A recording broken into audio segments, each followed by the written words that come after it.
Hi hello welcome to baby kitchen. ఇవాళ మనం సావుదానా అదేనండి సగ్గుబియ్యం అలాగే అటుకులతోటి మంచిగా టీ టైంలో అద్దరిపోయే స్నాక్ ఐటమ్ ఒకటి చేసుకుందాం.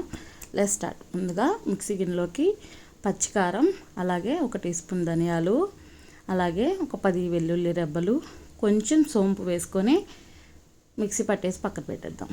స్టవ్ ఆన్ చేసి బాండీలో డీప్ ఫ్రైకి సరిపడా ఆయిల్ పెట్టుకుందాం. ఇది హీట్ అయినాక ఇలాంటి జల్లెడ ఒకటి పెట్టుకోండి, ఈజీగా అయిపోతుంది. కొంచెం సగ్గుబియ్యం వేసి ఇలాగ కలుపుతూ మంచిగా ఫ్రై చేసుకుందాం. ఈ సగ్గుబియ్యం అనేవి మనం రెగ్యులర్గా వాడొచ్చండి. ఇందులో చాలా విటమిన్స్ ఉన్నాయి, అలాగే లో ఫ్యాట్ కూడా.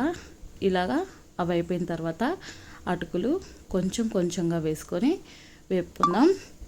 సగ్గుబియ్యానికి హై ఫ్లేమ్ పెట్టండి, అటుకులకి మాత్రం మీడియం ఫ్లేమ్లో పెట్టుకొని నిదానంగా వేపుకోండి. అటుకులకి అంత టైం పట్టదు. తర్వాత పల్లీలు వేసి మీడియం ఫ్లేమ్లోనే వేపుకోవాలి. ఇవి కూడా చక్కగా మంచి రంగు వచ్చేంత వరకు వేపుకొని పక్కన పెట్టుకుందాం. అలాగే పుట్నాల పప్పు లో ఫ్లేమ్లో పెట్టుకొని వేయించుకోండి. చూడండి, ఇలా కలుపుతూ వేయించుకోండి. ఇలాంటి జల్లెడ ఉంటే చాలా ఈజీగా అయిపోతుందండి.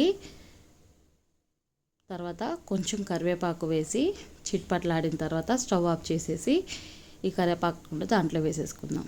తర్వాత 1 టీ స్పూన్ ఉప్పు, అలాగే ముందుగా మనం మిక్సీ పట్టేసిన కారం అందులో వేసి వేడి మీద ఉన్నప్పుడు మాత్రమే మిక్స్ చేసుకోండి.